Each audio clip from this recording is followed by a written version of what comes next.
Hello everyone and welcome to Sinful Gaming. I hope you're all doing well, I hope you're all staying safe, and most of all, I hope you're all fighting that war against the grey. Today's video, we're going to talk start collecting Warhammer 40,000, and today we're going to take a look at how we can start a Genestealer's Cult's army using the Combat Patrol Genestealer Cult box set. Now in this video, we're going to go through everything that comes inside the box set and talk a little bit about it. We'll then look at some other units we can use to expand upon this initial box set purchase, and finally finish off the video with a little sample 1000 point army list for you to use as some inspiration for creating your own Genestealer Cult's army, or indeed copy ours if that's what you wish to do. And so, with that said, we're going to talk about the HQ option we get in the box first, and that is the Magus. This is a Genestealer Cult Psyker.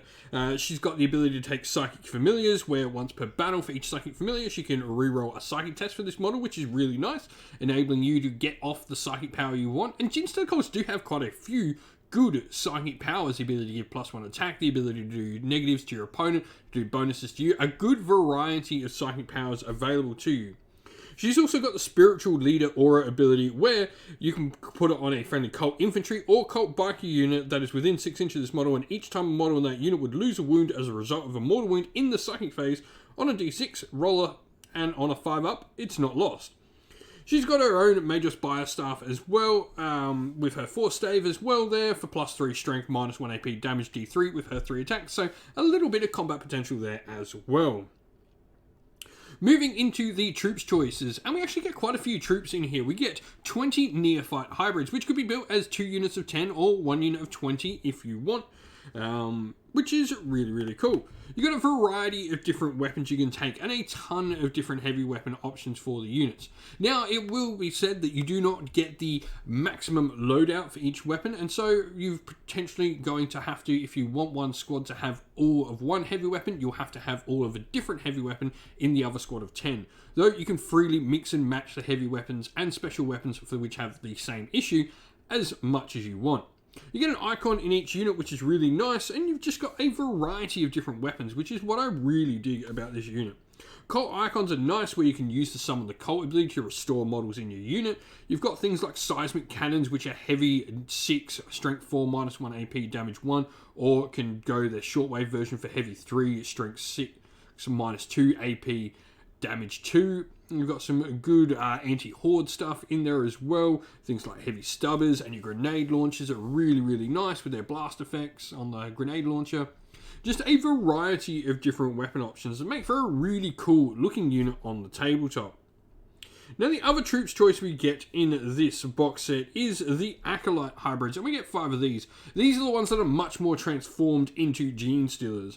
Now, Acolyte Hybrids definitely, while you've got a lot more shooting in your Neophytes, the Acolytes really do well at being a great combat unit for your troops choices. I personally like the heavy rock cutter and the heavy rock drill, and even the heavy rock saw, which I think is personally my favourite. The fact it doesn't have the -1 to hit like some of the other weapons is really nice in combat. The times 2 strength, -4 AP, damage 2, great at opening up Marines. You can get things like a Cult Bone Sword in there as well on the Sergeant, which is another -2 AP, damage 2 weapon, just making this unit really good at taking out opposing Space Marines and multi-wound units. Now, moving on to an elite choice, and we get Aberrants inside this box set. They are the big, mean nasties you can see at the back there. Now, they've got some cool rules, where they've got the Bestial Vigor rule. Each time an attack is allocated to a model in this unit, subtract 1 from the damage characteristic, which is really cool. And then you've got their heavy power weapons, +3 strength, -2 AP, damage 3, just really nice. These guys are just an absolute punchy combat unit, and it's going to hit hard on whatever they go into. +3 strength, making them strength 8, meaning they can even go into vehicles in combat and really make short work of them. Lastly, we have a heavy support option in the Goliath Rock Grinder. This is a really cool vehicle, giving you some good heavy weapons options. The Clearance Incinerator is a nice anti-horde option for heavy 2d6, strength 6, -1 AP, damage 1, and each time you roll to hit with this weapon, they automatically hit. Cache of Demolition Charges, if the vehicle's ever got a unit inside, they can potentially throw out this. You've also got a potential favourite of mine is the Heavy Seismic Cannon, with its strength 6 shot, -2 AP, damage 2 profile. On top of that, you've also got a drill dozer blade on the front, which is really cool. So each time the bearer fights, if it made a charge move, you can make 2 additional attacks with the model. So a vehicle that actually gets bonuses for charging into combat is pretty cool in my books, at +2 strength for strength 8 as well. So can actually do quite a bit of damage charging in with this vehicle, which is a really cool thing. But let's look at some other units we can bring into the force to expand upon this initial box set. And so the first thing I want to take a look at is the Primus. Now, he comes in a group of models called the Brood Coven, which is really cool. You'll probably be able to find one separate somewhere online, potentially on secondhand or something like eBay, etc. But you can get him in the Brood Coven box set. His big thing is he gives out reroll 1s to hits in a 6-inch aura to cult core units around him. You can also, in your command phase, select one friendly cult core unit within 9-inch, and until the next command phase, each time a model in that unit makes an attack, you can reroll a wound roll of 1, which is really cool. So you can pick one unit to get reroll 1s, and then everything around him that is within 6-inch will get his reroll hits of 1, which is really cool. He just puts out a ton of buffs for the unit around him, which is why I really like him as a model. Now, there's something interesting here that I like to pair with something like this Primus, and that is the Nexus. He's got a really cool ability called Strategic Coordination, where in your command phase you can select a cult core unit on the battlefield and then select a cult character model within 6-inch, Primus, Jackoaphis, Clamavus, so the Primus. Until the start of your next command phase, that cult core unit is considered to be within range of the ability. So he's, relaying information over the battlefield, which is really cool. And also, in your command phase, if this model is on the battlefield, you can select one enemy unit on the battlefield. That unit automatically gains a crossfire marker, which is really cool for just bolstering some of your shooting potential out of your Genestealer cult units. Now, the last unit I want to talk about, these actually come in a box set together, and that is the Atalan Jackals and the Atalan Wolf Quad. Now, the Atalan Jackals can be taken in their own unit. They are the bikes. Now, they've got a variety of different weapon options. You can give them power weapons for a really fast-moving combat squad, which is pretty cool, because they do have a couple of attacks each, and they're able to get those combat weapons into combat nice and quick. But you've also got the ability to take lots of grenade launchers on them. You've got other weapons in there as well. A really nice, cool variety of models available to you. Now, on top of that, you can include Atalan Wolf Quads inside the unit. These are the quad bikes you see here. They carry the heavy weapons for the unit and can have things like heavy stubbers, mining lasers, and all of that on top, which is really nice, giving you a little bit of extra punch within the units. But with all of that said, let's take a look at how we can put this all into practice. And here we have our little sample army list for the Genestealer cults. Now, we are playing in a patrol detachment, and it's not costing us any CP because our warlord is in the detachment. We have chosen to take a single relic, and we'll get to which one in a sec as we go through the list, but this means we start with 2 CP based on Warzone Nephilim. Now, a Magos is going to be in our force, and we should talk about our cult creed as well before we get into that. We've gone for taking the cult creed of the Hive cult. This is going to allow us to effectively shoot and also complete actions when we fall back, which I think is just really, really useful. Now, as mentioned, that major, so we've gone for 2 psychic powers and giving them a psychic familiar for that once per game reroll. The 2 psychic powers we've gone for are mass hypnosis, which is going to subtract 1 for our opponent's attacks. We can put out the hurt, but we also really don't like getting hit back all that much. And also in the 5 phase, that unit is not eligible to fight until all other units have fought, so really good for making sure we get the upper hand.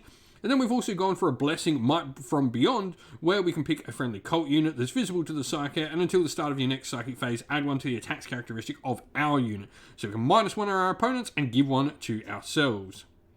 We've then got the Primus, which is going to be our Warlord. We've not gone for any Warlord trait. I don't think there's any that particularly worthy of taking. He does a lot by himself with his 2 abilities. And then for our troops, we've got 2 units of Neophyte hybrids and a unit of Acolyte hybrids. The Acolyte hybrids are tooled up to the 9s. We've got the Bone Sword and Lash Whip on our Acolyte leader. We've got a bunch of models in there with Hand Flamers for some nice close quarters fighting. We've got 2 heavy rock saws in the unit, a unit of 10 of them, and they should be absolutely able to rip up some stuff. Now, as mentioned, those 2 units of neophyte hybrids, we've gone for taking 4 of them with their auto guns. We've then got grenade launchers, icons, mining lasers, seismic weapons, and a Weber in there, along with a power pick on our leaders in both of those 2 units. The Aberrants are in there as they should be, and then we've also got the Nexus in there, and he has our relic with the Cranial Relay. Now, the Cranial Relay is really cool. While the bearer is on the battlefield, each time you spend a command point to use a stratagem on a d6, you can roll one, and on a 5-up, the command point is refunded back to you. On top of this, he can use his ability twice, his cool Strategic Coordinator, which is really, really cool. Now we've then got for fast attack a unit of Atalan Jackals. We've got 6 of the Jackals in there. We didn't quite have enough room in there to take the quad in there, but they've all got power weapons on them for a nice, good, fast-moving, close combat unit. And we've got a couple of grenade launchers in the unit as well. And lastly, we've got the Goliath Rock Grinder with a cache of demolition charges and a heavy seismic hammer on top. If you've been playing with Genestealer cults in Warhammer 40k, let us know how you've been going, what you've been doing down in the comments below. And so that's the end of the video. Thank you all for watching. We hope you enjoyed it. If you did, please don't forget to leave a like and subscribe to the channel if you haven't already. And drop us a comment down below letting us know what you enjoyed about the video. If you'd like to come help support the channel in another way, you can do so either by joining our Patreon or YouTube members, or grabbing some channel merch off our merch store on Teespring, which is on our YouTube store as well. You can also come chat with me and other members of our little community here and our Discord server, which is linked down in the video's description, along with the Patreon and YouTube members links. And as a special shout out to all those Patreons and YouTube members, we'd like to give them all a shout out. So thank you to our Patreons: Christian Weir, James Soren, Greenskins Gaming, AJC, Kenny Lowell, Outer and Shot First, Andrew Bowen, Nathan Fee, The Rising Ape, Q Dynamic, Agu, Anthony B, Anton Nilsson, JJ Austrian, Average Wargamer, Domir, Mark Harvey, James Cater, Derek, and Giapi390. And a special thank you to our YouTube members: Greenroost Gaming, Kenton Young, Chris Wallace, Ronya, Locke Lorick, The Johnny84, David Ellsworth, Revenar, Wolfric Nick, Broken Chef, Ariana Edwards, Sean Scott, Pink Nico Fire, and Robin Mankiller as well. Lastly, a special thanks to Lady Witchfox Art, who does all the amazing artwork for the channel, and to everyone who comes on the channel and helps us create everything we do. Thank you all for watching once again, everyone. Stay safe, stay well, and most of all, keep fighting that war against the grey. Ciao for now.